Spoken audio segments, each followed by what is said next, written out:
Hey guys, it's me, it's Queen Set Haru, and thank you for joining me for another wonderful edition of Ask an Aquarius. If you haven't already, please hit the red subscribe button and smack the bell. Also, if you like this video, please give it a thumbs up and pass it on to someone else who might like it as well. Leave us a positive comment in the comment section. And don't forget that right now you need to screenshot this particular image, or you can pause it right here, because what you need to do for this pick a card reading is pick your cards. So this one here, these two go together. In the middle, those two go together. And then on the end, these two go together. So I want you to stare at the cards and figure out which two are calling you. Because based on which two are calling you, that's going to give us a little bit of a hint on what is going to happen in your love life moving forward. So just take your time and do that. Pick 1, 2, or 3. And then I'm going to tell you what they mean. All right, let's go to number 1. This relationship, the first relationship, is going to go through a time of good fortune. And this is a great card to get. So you might be seeing someone new with this card. You might be seeing somebody that you've been seeing for a while, and things just haven't really gone anywhere. But now it's saying that you're going to go into a time of good fortune where the relationship might get even stronger. You might move on in the relationship. You might start, go from dating to being exclusive, or you might go from being exclusive to being engaged or married. So good fortune is coming towards this family. If they are a family or a couple, or these two people, could be more than two people if it's a polyamorous relationship, but good fortune is coming forward.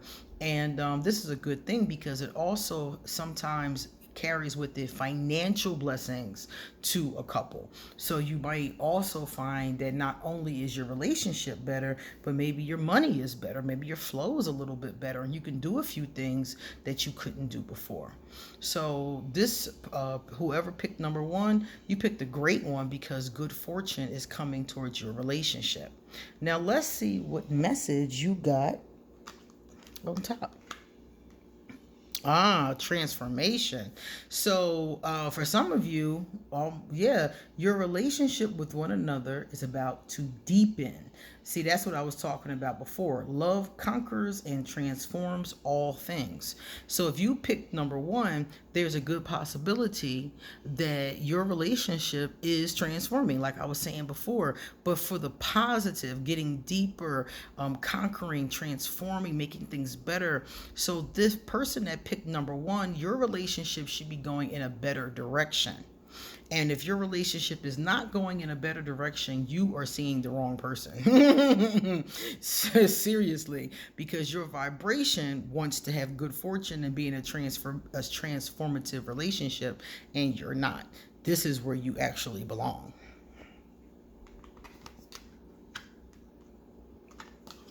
Alrighty. Let's get that back in place and do number 2. So if you pick number 2, trust. Your relationship is going through some trust issues. Now, this could be positive or negative, because it could be that your partner has done something that has given you the impression that you can or cannot trust them. Maybe they cheated on you with someone else, or maybe you found something shady in their pocket, like another person's phone number or something like that. Maybe you had a problem with trust and you've been going to therapy, and now you guys are starting to trust each other more and open up more and talk more. There's a lot of things that can come from that trust vibration. The second card will give us a little bit more energy to piggyback off of, but right now we know that there's some type of trust. It could be a trust issue. You could have come to the relationship with it. Many of us have been harmed or have been what's the word I want to use for that, have been victimized or abused in our relationships. And it's hard to trust the next person after the first person has done something to you. And if you've had several of these occur, it's harder and harder every time. So you might have come to a relationship with your own trust issues. So it might not be the other person, it might just be you. So you're going to have to soul search a little bit, and let's see if the top card offers us any solutions. Top card says, don't make decisions based on guilt or what you think you should do, for it is only in being true to yourself that you can be true to others. So, when dealing with this trust issue, they're telling you not to make your decisions based on guilt or shoulda, coulda, woulda. They're telling you to be true to what you want and what you really feel in your gut instinct. If you feel in your gut instinct that you cannot trust this person, then you absolutely should not. If you feel that the problem is you and you need to work through a trust issue, then you need to talk to somebody or get some self-help books and work on your trust issues, because obviously the wounds from the past are keeping you from trusting this person. So now the time has come for you to make decisions. Not based on guilt, not based on shoulda and oughta, but based on what you truly feel in your gut. So this one right here can go positive or negative depending upon what you're feeling in your gut. A lot of people second guess themselves, or they do things, like I said, out of guilt. And that is not what you want to do. Performance. The performance card is a really kind of cool card because it's about a number of different performances. The performance card could be about your bedroom performance. It could be about, spicing it up. It could be about just getting to that phase in your relationship.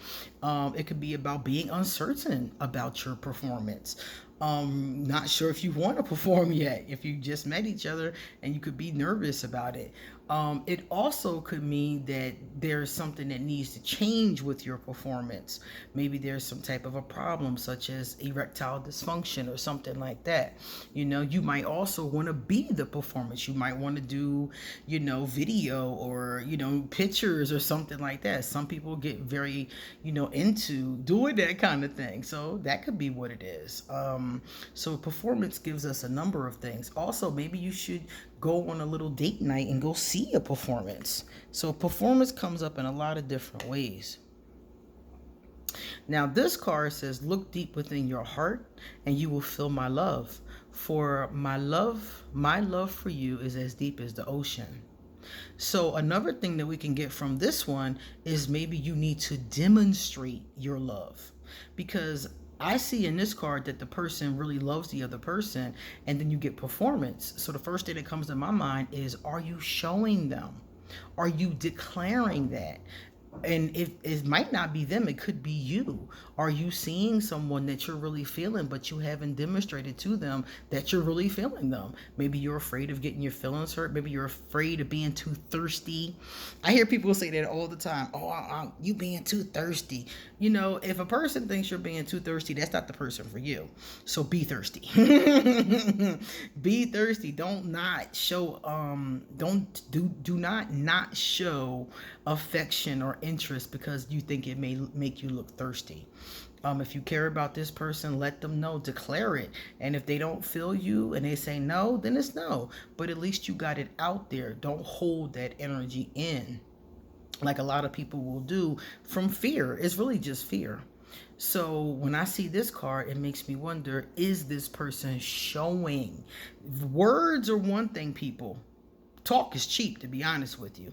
But, when you look at the love languages, some people do like to hear words of affirmation. For me, it's at the bottom of the list because I think talk is cheap.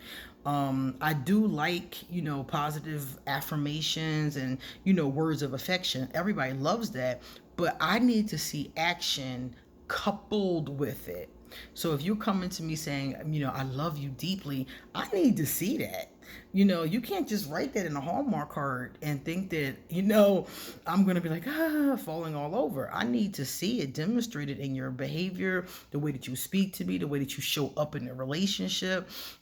You remembering things like my birthday and little small things that we said to each other, sentimental little things. I need to see it demonstrated. So this card says to me that this person needs to really be showing that. And that could be in the bedroom. It could be. I have a Aries just the other day who was saying to me that his girlfriend, a Sagittarius, wants to try some new things in the bedroom. and he's very opposed to it.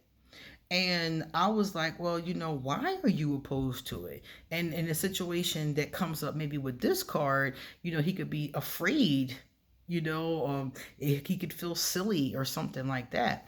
But if he really loves her, I think he should at least consider thinking of some things. Maybe he doesn't want to do certain things, because you never should do anything you don't want to do. But maybe there are other things. If you don't want to do whipped cream, maybe you can do handcuffs. Don't want to do handcuffs? Maybe you could just go someplace beautiful and have some nice scenery, some candles. There's lots of ways to do that. And maybe if he doesn't want to do what she's planning, he can come up with another alternative, or they can make up an alternative together. So those are the romance cards. So you're either going through one of these three things. Let me know which one you picked down in the comment section. Okay? See you later.